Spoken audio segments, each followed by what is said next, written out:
ओम नमः शिवाय। शिवजी सदा सहाय। ओम नमः शिवाय। गुरुजी सदा सहाय। गुरुजी के चरणों में कोटि कोटि नमन। जय गुरुजी संगत जी। कैसे हैं आप सभी? स्वागत है आपका फ्रेग्रेंस ऑफ गुरुजी चैनल पर और मैं हूं आपके साथ मनीषा। संगत जी, आज हम पढ़ेंगे दिव्य आभा का अध्याय 61, जिसका शीर्षक है गुरुजी के शब्दों से 12 वर्षों के कष्टों से मुक्ति। और यह जर्नी है श्री बख्शीश सिंह जी की, जो कि डुगरी से हैं, जो कि हमारे गुरुजी का गांव है। चलिए संगत जी शुरू करते हैं। 1996 में डुगरी ग्राम गुरुजी का पैतृक स्थान के श्री बख्शीश सिंह गुरुजी की शरण में आए। उनकी पुत्री का एक कान का पर्दा पिछले 12 वर्ष से क्षतिग्रस्त था। उसे ज्वर के अतिरिक्त गले में खारिश रहती थी और कान से पस भी बहता था। चिकित्सकों, पंडितों, ज्योतिषियों, बाबा और संतों सब मार्ग अपनाकर देख लिए थे, पर असफलता ही हाथ लगी थी। अंततः बख्शीश ने गुरुजी से विनती करने का विचार बनाया। गुरुजी उन दिनों पंचकुला में थे। जब बख्शीश अपनी बेटी के साथ वहां पहुंचे तो गुरुजी ध्यान में बैठे थे। एक सेवक ने जब गुरुजी को उनके आगमन का समाचार दिया तो गुरुजी ने उनको अगले सप्ताह आने का निर्देश दिया। बख्शीश निराश अवश्य हुए, क्योंकि उन्हें वहां तक पहुंचने में 4 घंटे लगे थे, पर वह अगले सप्ताह 6 बजे आने का विचार बनाकर लौट गए। अगले सप्ताह जब बख्शीश पहुंचे तो गुरुजी ने उनके आने का कारण पूछा। बख्शीश ने अपनी बेटी की समस्या बताकर गुरुजी से उनकी कृपा के लिए प्रार्थना करी। गुरुजी ने प्रश्न किया कि वह कौन सी कक्षा में पढ़ रही है। व्यथित पिता ने उत्तर दिया कि वह 8वीं कक्षा में है। गुरुजी मुस्कुराकर बोले, कल्याण हो गया, जा ऐश कर। बख्शीश को यह साधारण पर अति शक्तिशाली वचन अस्पष्ट लगे तो वह खड़े रहे। गुरुजी ने पूछा कि क्या उनको कुछ और चाहिए। बख्शीश के यह पहले दर्शन थे। पिता ने हाथ जोड़कर गुरुजी से उनकी बेटी को लंबे समय से चले आ रहे कष्टों से रोग निवृत्त करने की बात दोहराई।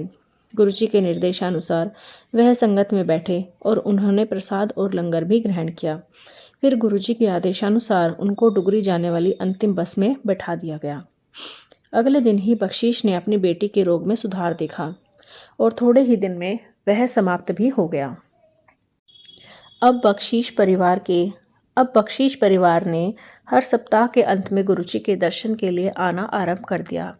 उनका बस किराए का एक व्यय चिकित्सक से कहीं कम था। जय गुरुजी। आशीष के लिए घर से बुलाए गए। वर्ष बीतते गए। गुरुजी अब दिल्ली आ गए। बख्शीश और उनकी बेटी ने भी दिल्ली आना आरंभ कर दिया। एक ऐसे ही दर्शन के अवसर पर गुरुजी ने अपने भक्त को अपनी पत्नी और पुत्र को साथ लाने को कहा, जिन्होंने अभी तक गुरुजी के दर्शन नहीं किए थे।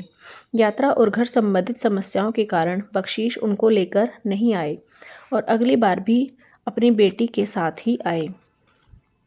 गुरुजी ने उनके बारे में पूछा। जब ऐसा कुछ बार हुआ तो गुरुजी ने उन्हें अंतिम चेतावनी दी, पत्नी और पुत्र को लेकर आओ। उनकी पत्नी और पुत्र संगत में आए तो गुरुजी ने उनकी पत्नी से उनके रोग के बारे में प्रश्न किया। उनकी पत्नी ने बताया कि उन्हें पीठ में दर्द रहता है, जिसके कारण रीढ़ की हड्डी में समस्या है। चिकित्सकों की राय में उसका कोई उपचार नहीं है। गुरुजी ने हंसकर उत्तर दिया कि उनके दर्द का मूल कारण तो मानसिक है। अपनी बेटी का विवाह कराने से वेदना समाप्त हो जाएगी। गुरुजी ने उनको दर्शन के लिए सप्ताह में एक बार आने को कहा। गुरुजी के इस गंभीरता रहित कथन से उनकी पीड़ा कुछ ही दर्शनों के बाद समाप्त हो गई। गुरुजी की ऊर्जा ऐसी ही है। वह अपने सब अनुयायियों से अत्यंत प्रेम करते हैं और उन सब का भी ध्यान रखते हैं जो संगत के संपर्क में है, भले ही वह संगत में आकर उनके दर्शन कर पाएं या नहीं। उल्लेखनीय है कि बख्शीश के अन्य परिवार के सदस्यों को उन्होंने विशेष रूप से बुलाया। जय गुरुजी। भक्त को मुक्ति। बख्शीश दिल्ली माह में एक बार आते थे। एक बार गुरुजी ने उनको अपने पास बुलाकर 2 सज्जनों से परिचय कराया।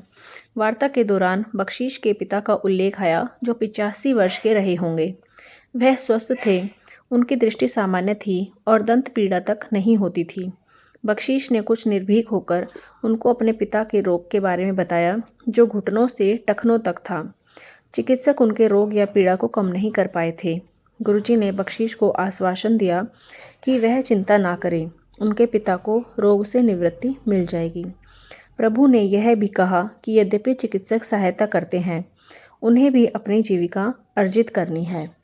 बख्शीश के जाते समय गुरुजी ने एक फूल माला, जो उनके किसी अन्य भक्त ने उनके चरणों में चढ़ाई थी, उनको दी और कहा कि उसे जल में डालकर उनके पिता उस पवित्र जल से स्नान कर लें। उसके बाद माला को पास के बहते हुए जल में प्रवाहित कर दें। गुरुजी के निर्देश का अक्षरशः पालन हुआ और उनके पिता की वेदना तुरंत समाप्त हो गई। जय गुरुजी। इसके अतिरिक्त एक और महत्वपूर्ण घटना हुई। बख्शीश के पिता गुरुजी द्वारा मोहित हो गए। जब उनको भोजन करने को कहा जाता तो वह कहते कि उन्होंने गुरुजी का लंगर ग्रहण कर लिया है। परिवार के सदस्यों ने शीघ्र ही समझ लिया कि परिवार प्रमुख अब पूर्णतया मानसिक रूप से गुरुजी की शरण में पहुंच गए हैं। घर में उनकी उपस्थिति केवल भौतिक है।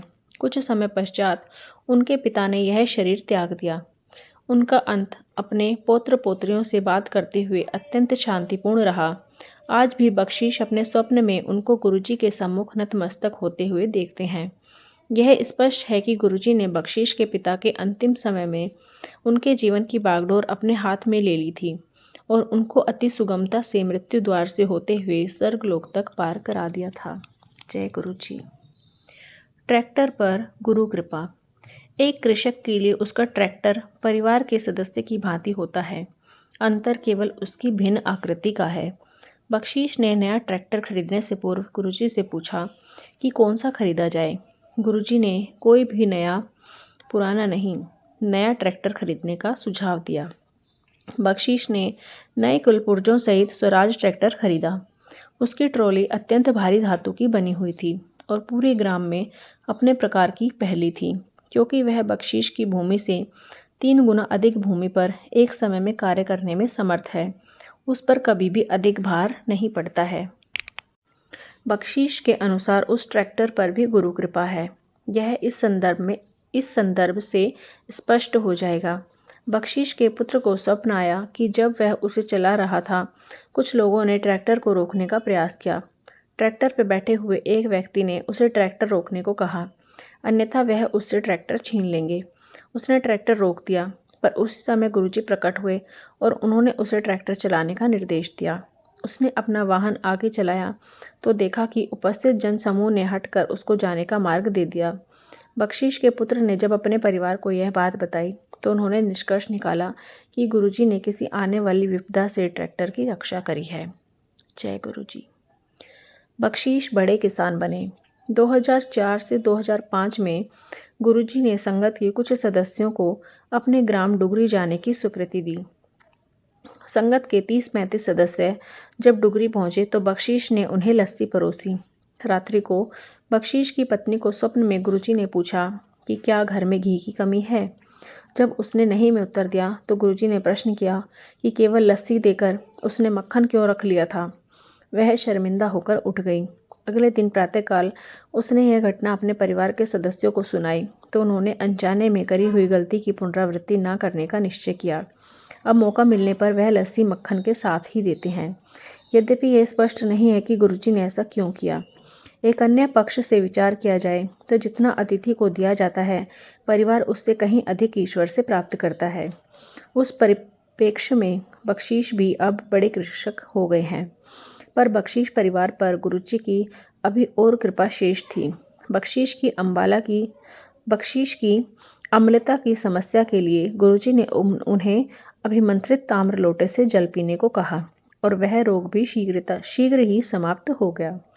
जब बख्शीश ताम्र लोटा लेकर घर लौटे तो उनके पुत्र ने विनोद करते हुए कहा कि उसे छोड़कर घर के प्रत्येक सदस्य को गुरुजी ने कुछ न कुछ दिया है। बहन और पिता को ताम्र लोटा, माँ को चित्र और ताम्र लोटा, एक वही रह गया था। अगली बार जब वह गुरुजी के दर्शन के लिए पहुंचा तो गुरुजी ने उसे बुलाकर एक चित्र दिया। गुरुजी के इस आकस्मिक प्रतिदान से वह अति चकित और बेहद प्रसन्न हुआ। बख्शीश परिवार पर गुरुजी की अनुकंपा यही दर्शाती है कि उसकी अप्रतिबंधित कृपा यही दर्शाती है कि उनकी अप्रतिबंधित कृपा और संरक्षण सदा भक्त के साथ रहते हैं। जय गुरु जी। अनंतम शुक्राना गुरु जी। तो संगत जी, कैसा लगा आज का अध्याय? कमेंट करके ज़रूर बताइएगा। अगर आप भी अपना सत्संग हमारे चैनल पर शेयर करना चाहते हैं तो डिस्क्रिप्शन बॉक्स में दिए गए ईमेल आईडी या व्हाट्सएप नंबर पर आप अपना सत्संग हमारे साथ शेयर कर सकते हैं। चलिए संगत जी, अब करते हैं मंत्र जाप। आप भी कीजिए मेरे साथ। ओम नमः शिवाय, शिवजी सदा सहाय। ओम नमः शिवाय, गुरुजी सदा सहाय। ओम नमः शिवाय, शिवजी सदा सहाय। ओम नमः शिवाय, गुरुजी सदा सहाय। ओम नमः शिवाय, शिवजी सदा सहाय। ओम नमः शिवाय, गुरुजी सदा सहाय। जय गुरु जी। जल्दी ही मिलते हैं संगत जी एक नए अध्याय के साथ। तब तक सभी अपना ख्याल रखिए। गुरु जी की कृपा सब पर बनी रहे। जय गुरु जी।